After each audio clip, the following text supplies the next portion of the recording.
What's going on, guys? Scar coming at you with another Magic the Gathering video. In today's video, we're going to be diving into one of the budget decks I went over in my list of top 5 budget decks that I think are pretty good right now in the meta.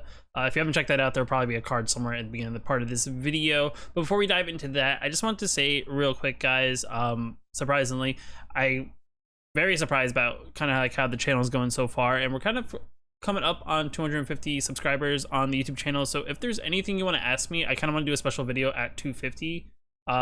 Depending on what the question is, I'll try my best to answer any of the questions. So if you want to do that, you can leave them in the comments below. And then when we get to the 250 mark, I will do my best to answer all the questions that you guys do post. Not sure when the video will come out, but hopefully we'll have some time to have you guys ask some questions. When I get multiple videos out, maybe we'll be able to get this word out to more people. But with that said, I do appreciate, you guys watching the videos. Whoever you are, I feel like there's some people who I've seen pop up multiple times in multiple videos, so that's really awesome. But enough said, let's dive into the deck. Let's dive into the video. Today we're going to be diving into a Simic Mutate build. It's blue-green. The deck plays only commons and uncommons. So I'm not sure how the deck thing is going to treat us when it comes to actually finding us matchups, whether or not we're going to be playing against people of similar quality of cards, if that makes sense. The only way we're playing is the Umori. You don't have to play the Umori if you don't have it. This deck here is just pretty much just a Simic basic breakdown. I figured I'd give you guys some gameplay videos to kind of see if this is the deck you maybe want to build in the meta, especially when starting out, you don't have a lot of wild cards. So enough said, let's get into the deck, let's break it down, and then get some gameplay in. So here is the Simic list. It's a pretty straightforward list. Nothing really crazy sticks out, but the way Mutate works, it's one of these things, especially with the cards we play in our deck, that every time we mutate, we get like another trigger of that effect over and over again. Some of it helps us ramp into our deck. Some of us helps us get more cards onto the battlefield. Some of it just helps bounce our opponent's things back to their hand. But overall, the goal of the deck is to pretty much mutate maybe a few creatures, get a couple extras of these triggers, and then hopefully defeat our opponent by getting these big creatures out onto the battlefield. Some of the effects are pretty crazy in the ability of getting X amount of permanents onto the battlefield equal to the number of times this creature has been mutated. And there's some really interesting things you can do in the deck to, ramp it up to make it a little bit better, a little bit more competitive, that doesn't require too many rare and or mythic cards. Overall, the deck list is pretty straightforward. Nothing really stands out as something being something like super duper like broken. But it's also a good synergy in that everything kind of synergizes with everything. There's not anything that you can't mutate onto in this deck. Mutating onto a Paradise Druid and not tapping the Paradise Druid pretty much gives your mutate creature hexproof. So unless they make you sacrifice a creature, this creature literally cannot be targeted unless you tap it. But other than that, let's get into the deck, kind of break it down card by card, and then kind of go over like how it kind of affects.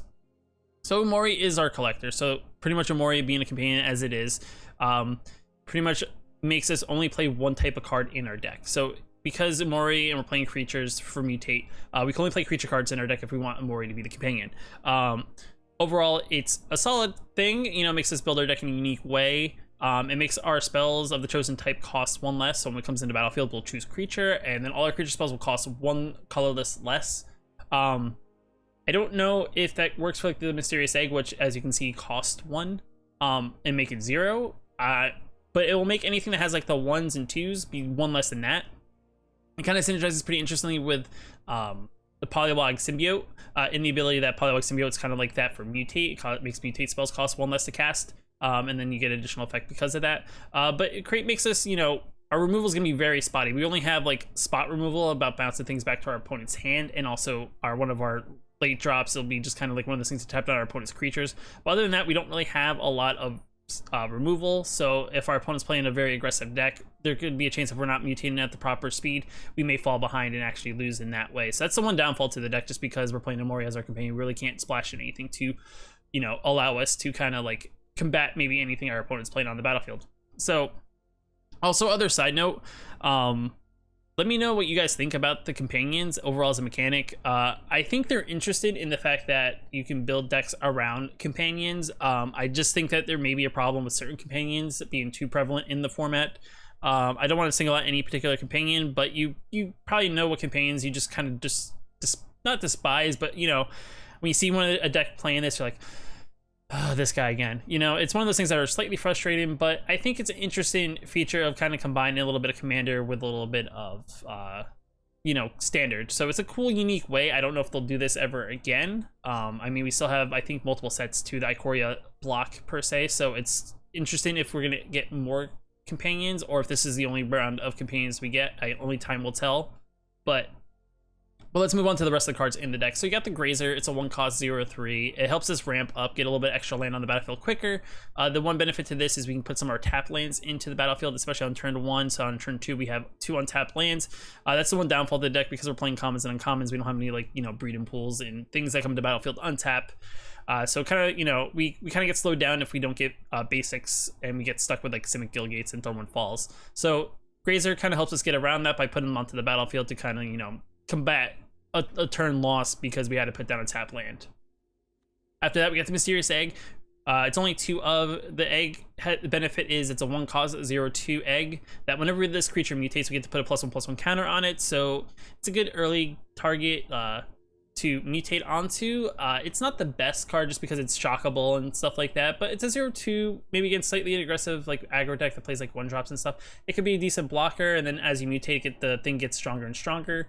So it's an interesting thing to add into the deck in case you want to, you know, have a mutate target. Polywalk Symbiote. This is the card that benefits our mutate spells, but makes them 1 loss cost to cast if it had mutate. And then every time we cast a spell, if it had mutate, we draw a card and discard a card. So even when we mutate, we actually get the draw a card, discard a card.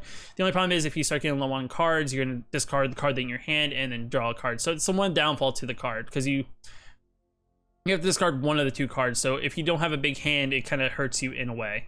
Paradise Druid, just because it's a sweet hexproof untap as long as it's untapped, and you know, it's another ramp card. It can add mana to our mana pool and help us ramp up a little bit quicker.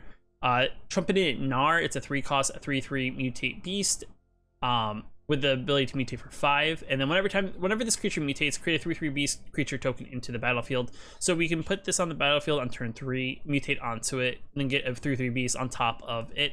There's some things we can speed up mutating onto. There's some cheaper mutates as we get further in the deck, but it's the ability to have a 3/3 for 3 is actually pretty solid. And every time this creature mutates, yeah, like I said, you get another creature. So it's like a 2-for-1. Especially if you're mutating a lot and you get a lot of cheap mutate, you can definitely get a couple beasts out into the battlefield. Then you got the Greathorn. It's a 3/4 for 4, but it mutate of 3. And then whenever this creature mutates, you search your library for a basic land card, put it onto the battlefield tapped, and shuffle your library. So this is another card for ramp.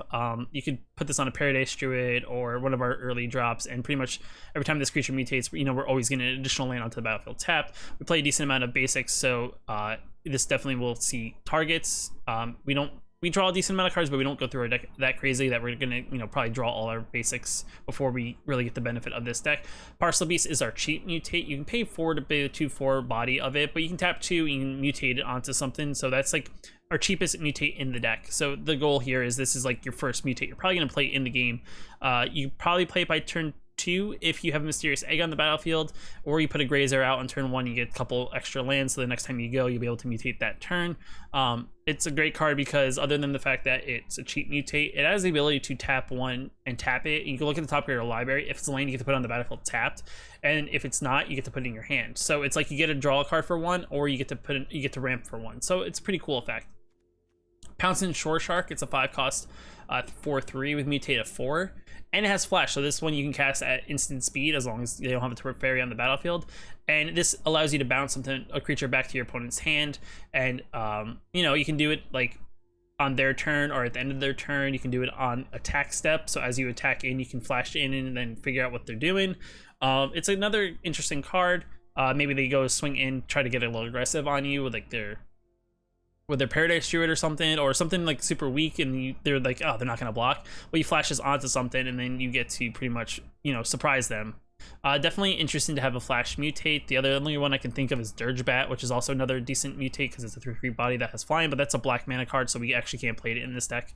But overall, this is a solid mutate. I mean, the flash bounce 4/3 body is actually pretty solid, I think. Specialist Sterix is another great mutate card. This is the bread of the deck. This is the card that's going to get us more permanents onto the battlefield, especially when it's played on a card that has multiple. It's been mutated already a couple of times. Because whenever this creature mutates, we exile the top cards of our library until exile X permanent cards, or X is the number of times this creature has been mutated put those cards onto the battlefield. So if we get lands, we get creatures, they automatically go on the battlefield. There's no spells in the deck, so we're always going to hit something in those top X cards. So it's definitely a good solid card to kind of, you know, use as like your one of your big ramps and kind of get your final push in. Goal is to play it on a card that's mutated a couple times. Worst case scenario, you mutate onto it for 5, especially if you need to get things like knocked off the board at some point. And then the final thing is the Archipelago.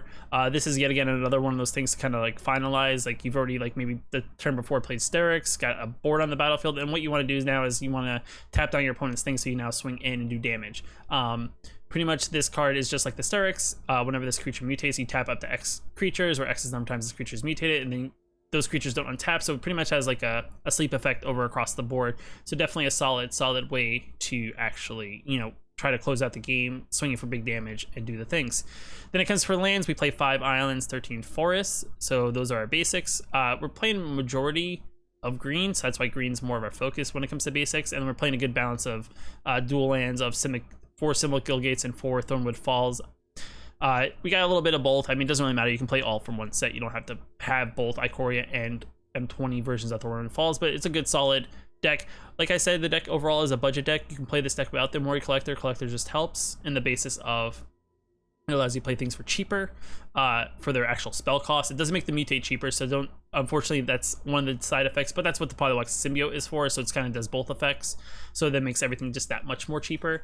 But overall the deck is fairly good. Like I said, the downfall is if your opponent gets a wide board and there's no way for you to remove anything, that's kind of one of those things where it slows. It's kind of like if they get a faster start than you do, then you're kind of like, you're in a predicament.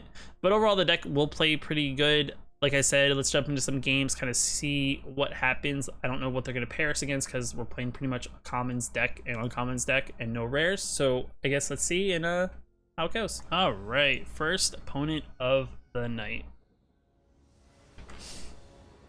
All right, we go first. Our hand's okay. We have 4 lands, we have 2 ramp cards, so I think we're just gonna keep. Unfortunately, we don't have a turn 1 ramp, so it's not the worst thing, but I mean, at least we get Paradise Druid on turn 2, and then turn 3 we could play Yumori, or we could actually play Thump and Nard, depending on how aggressive we want to get. I mean, it also depends on what our opponent's playing.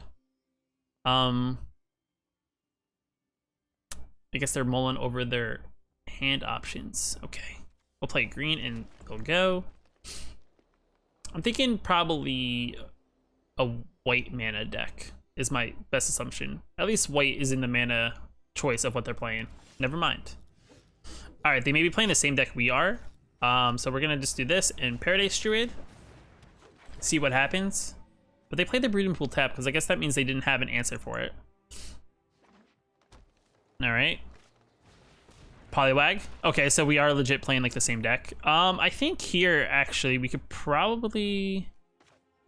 I think what I'm gonna do here is I'm actually gonna play the Trumpeted Gnar just in case they decide to mutate. And I think next turn we try to get him with the Parcel Beast and see if that works. I mean, they probably don't play removal. There's a good chance they play removal. I mean, there's a small chance they may play removal because they don't have Yumori as their companion, but they don't have ramp, so we're already a turn ahead of them in that sense. It's really more so what they do here. I think they're gonna mutate, but they're being very like particular about it. All right, so they're playing that. Interesting. So it's a card that when this card mutates, you get a +2/+1/+1 counters. So then it becomes a 4/5. That's perfectly fine. I'll let them attack if they want to attack. Okay, so they pass, which is actually good for us because this pretty much we now get to reset them. So I will actually mutate here onto here, and we'll bounce back this, so they have to do it all over again. We'll take action, and then we get to swing in for 6. We have a blocker. I don't think they have haste, so that's a thing. And I do apologize every time I shift around. Sometimes it's hard finding a comfortable spot on the way I sit. I mean, it's possible they may play Shark. All right, so Symbiote. A part of me wants to Interesting. So they're playing it outright, I guess. Because it's not, they have to pay, yeah. All right, the Grazer is not helpful here. Can mutate for 2, but I would need, a part of me wants to go wide with this. So a part of me wants to, well, actually, this flashes twice, so it doesn't really matter. So we get to bounce both back.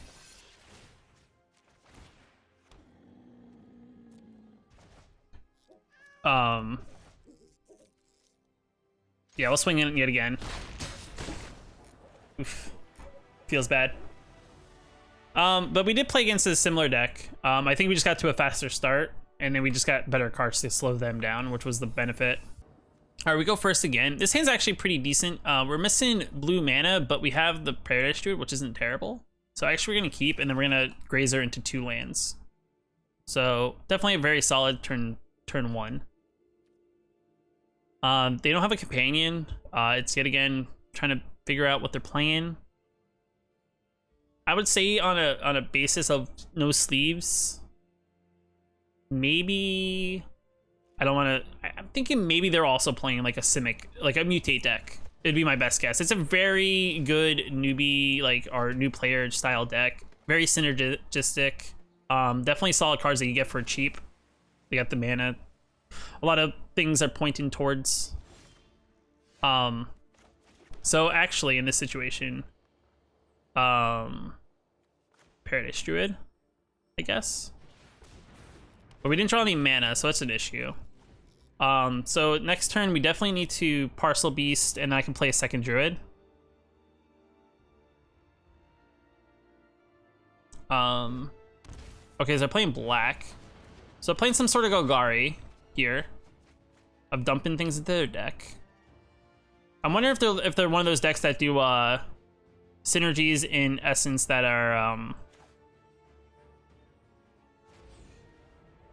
in a way that they trying to think of like what I'm trying to say here. Blue mana. Just in a way that they kind of get stuff out of the graveyard. It's like a weird Soul Tie ramp is my best guess. Maybe they tried dumping creatures in and play Fiend Artisan, Shock Narset. Okay, so they got some sort of, they're looking for something. So we'll kind of get a hint of what they're doing based on what they draw off the top. So gain control of target creature with power 2 or less. Yep, so they're playing some sort of, they're probably gonna try to get, what's his name out and try to take my creatures. So we know they have that.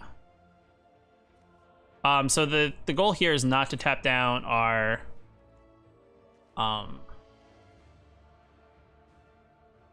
tap down our permanents, because they'll just take it. So we'll mutate onto here. Okay. I guess I was taking a second too long. I don't really know.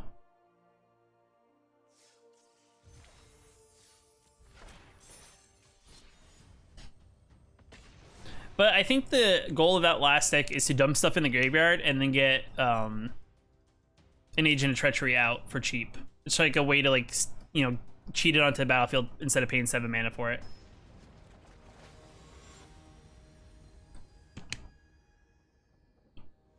All right, let's see what we got going on here. We go first, but we don't have no ramp, and we have all tap lanes. So I'm gonna keep. A part of me thinks not to, but I think this is okay. I mean, the craziness of just drawing 3 of the same land, but just, you know, 2 of one version and 1 of the other. The shuffler is great sometimes in that essence. Let's go white. They're still analyzing their hand. Now, what do you guys think? Like, what's like the ideal like starting hand? Like 4 playable cards and like 3 lands, or do you more of like, let me try to be safe on lands and get more lands and maybe like 4 lands and 3 playable cards? It's one of those things that, like, you know, sometimes you risk it and just go 2 they mulligan, so they got one less card, so they're thinking about what to put on top. Or maybe mulligan again, because they're really analyzing this hand. Okay. Now the goal here would hopefully get something untapped from the top of the library land-wise. Or we're just gonna have to unfortunately play our Baby Godzilla a turn later. I say they're playing at least green of some sort. Alright. Our prayers are answered. We have another tapped land, but might as well play the one that gains us life. So if they draw like a second mana producer, it could be bad news bears for us. Okay, so green-white. Maybe green-white enchants, like auras. Alright, maybe it's the... so I did a deck on this with mono white. Maybe it's a version of that, but with green in it? Oh my god, all my tap lands. Let's play this.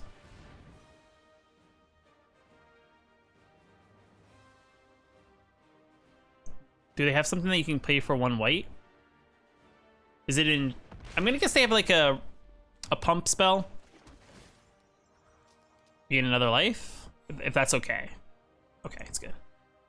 It's pretty crazy though that we don't have untapped lands, which is it's an issue. All right, so my goal here would be if they're gonna enchant that, I'm gonna bounce it back to their hand and just make them waste it. They also don't have Loris, so whatever they do here, that's fine. No blocks. So I think here I actually Pounce and Shark, bounce this back on their turn, unless they have something to protect from it, which would be interesting. They have some sort of play that they can resolve.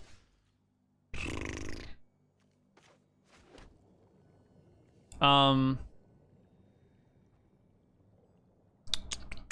of me wants to like, man. I guess I attack for, do I attack in? So the goal here is, do I attack in? Because they can't do anything, unfortunately. Like they can't play instant creatures. Do I leave the mana open just to see what they do here? Maybe they tap out. Maybe I Pounce and Shark in response. Maybe they just tap wrong. All right, say they have 4 mana.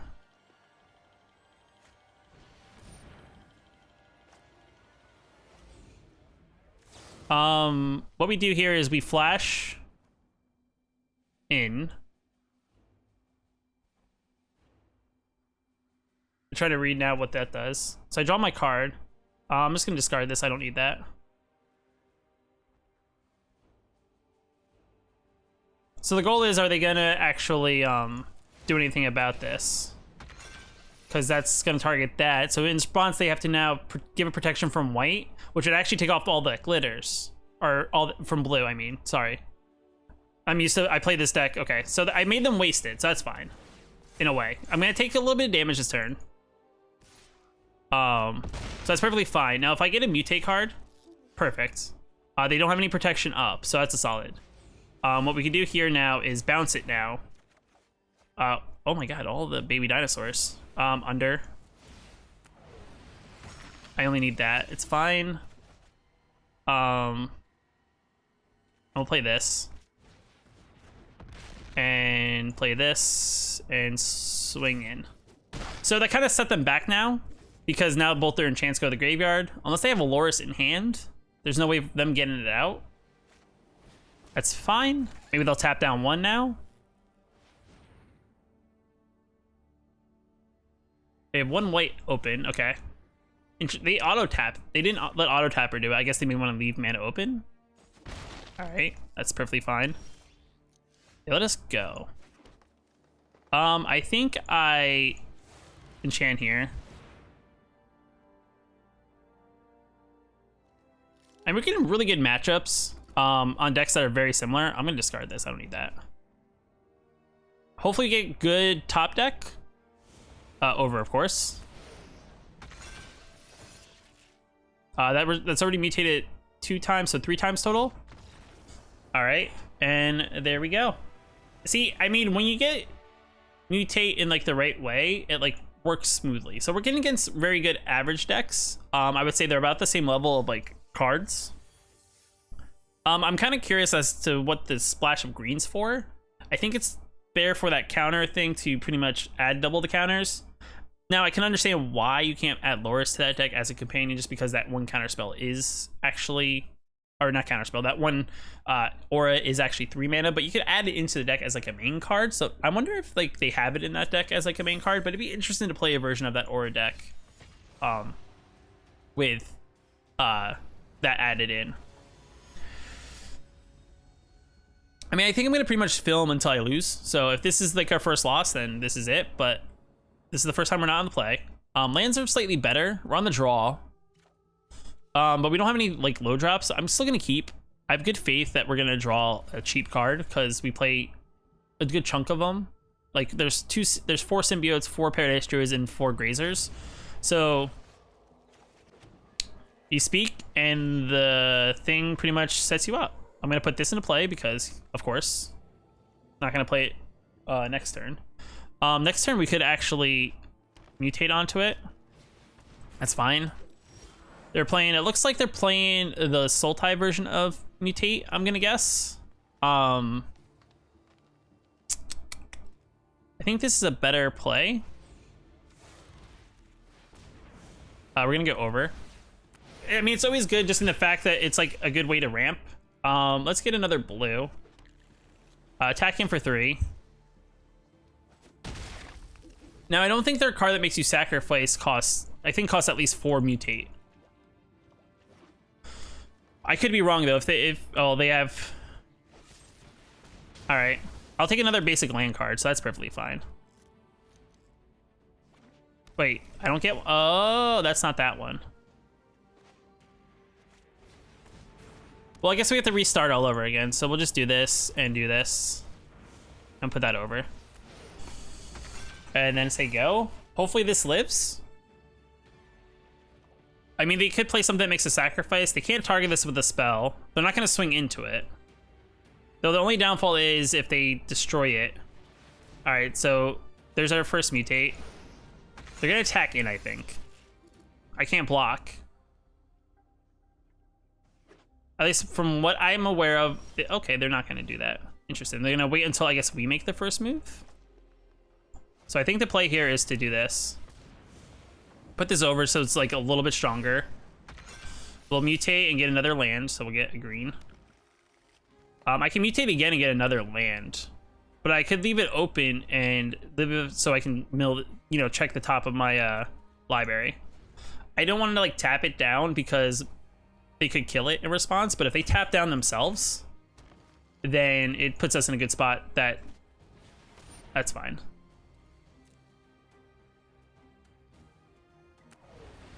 So we're gonna lose a little bit of life. They're gonna gain their 3 life back. They're gonna draw a card.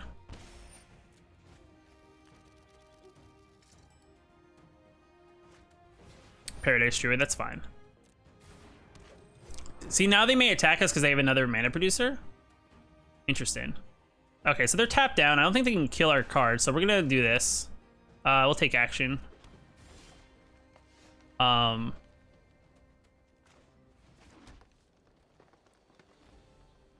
I think we say go. We're not gonna attack and we'll end turn. So the minute they tap down their card, I think that's the goal. Would be there to do something in response. Okay. So they didn't want to mess, I guess. I don't know. Like, I only have 1 card, so all I gotta do is do something to make us discard, unless they just think I have counters open. Okay, we go first. We got untapped mana. I think we're gonna keep. Yet again, we don't have any cheap cards, but yet again, I have faith in my deck to draw something maybe on turn 2, like a Paradise Druid. We'll play that, of course, gain our 1 life. Hopefully not playing in something aggressive. I got some sort of gruel. Got rare lands, so... Wow. Man, I've been on fire guessing these cards off the top of my library. Like, it's crazy in how many times I'm like, oh, we got cheap cards, so there's a good chance we're gonna draw them. And what do we get? Cheap card. I think this turn we play the Great Horn, yet again, to ramp up quicker. I mean, this is a decent play, but I think this is just that much better. Because it's like so beneficial to just have that extra land on the battlefield, you know? So now we're another turn ahead, if that makes sense, in how much mana we produce. Just a blue. I'm not gonna attack. You know what? We'll attack. They don't got anything for 4 damage for 1. They could have a flame coil, lava coil. That's the one, not flame coil. I don't know what flame coil is. Okay, so incubation. Okay, so they're looking for something. They miss? Interesting. They didn't. Okay, they had a land. Lava coil?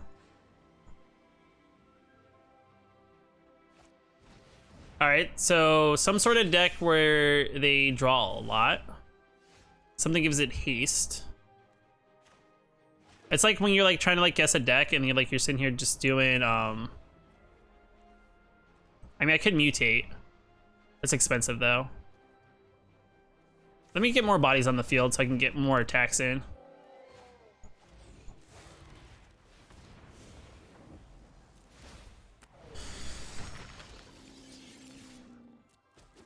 I mean, the goal is to get wide on our opponent. I don't know what our opponent 100% is doing deck-wise. I mean, the next thing we could do is we could put another Parcel Beast on this. Get another 3/3, or we could put another Migratory Greathorn on there. All right, add 1 mana.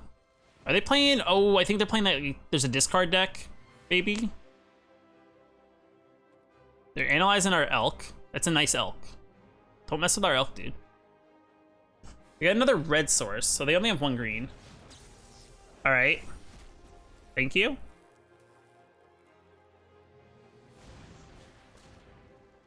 Interesting. They playing Arclight? I mean, that'd be an interesting way to get Phoenix on the battlefield.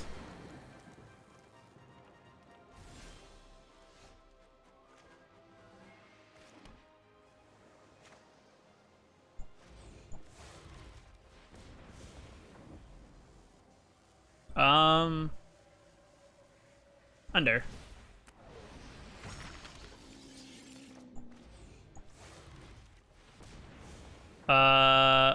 Over. Forest.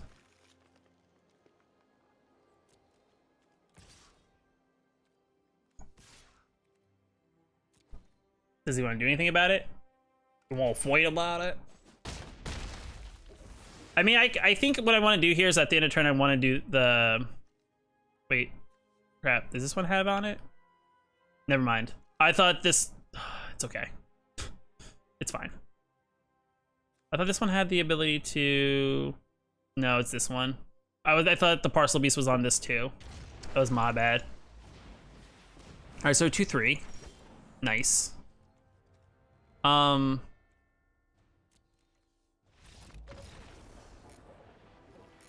Okay. I mean, we had them dead to rights, but interesting. Was it interesting, like Teamer's Arclight there? All right, in closing, coming into the deck to kind of finalize everything. I mean, surprisingly, I thought that, you know, we were gonna have a decently hard time to get through, but I think overall the deck performed very well. We played against a lot of decks that were very similar in level of how the quality of their cards were to our cards. I just think we had a lot better of like a lot better like overall starting hands than maybe our opponents. Like we were able to get into our mutate like rhythm pretty quickly. We had a couple people just explode for some unknown reason. I'm not 100% sure why they did. I think one opponent literally went like a turn and we were just about to play a spell and they just exploded, and they actually had a pretty decent board if they could just sustain. But overall, I mean, the deck performs very well. You're gonna get through the mutates. You get like the quick mutates out, like the Parcel Beast mutates, like always a solid mutate just because it's cheap cost. Especially when you get your mana ramp right off the top of the deck and your deck is running like just that little bit ahead of your opponent. It just makes it just that much better. Nothing really like we didn't really get to see the Archipelagore in the deck. We did get to see the Starix. We did to see the strength of the Pouncing Shark, the Greathorn, the Gnar, and the Symbiote in a way. We didn't really use the Mysterious Egg when we did play it, but overall the deck is as a whole performed very well. Umori just kind of helps the deck as well, but we like I didn't play it at all in any of those games, so it's not a thing that you need to play. It's just like it's one of those benefits to have, especially in a deck that's all creature based. It's just like an added benefit to have just the Umori in the deck, just to kind of make everything that much cheaper. But guys, if you like this video, you know, hit that like button. It definitely helps out the channel. If you play this deck or play a version of this deck, let me know in the comments below, and I will definitely catch you on the next video.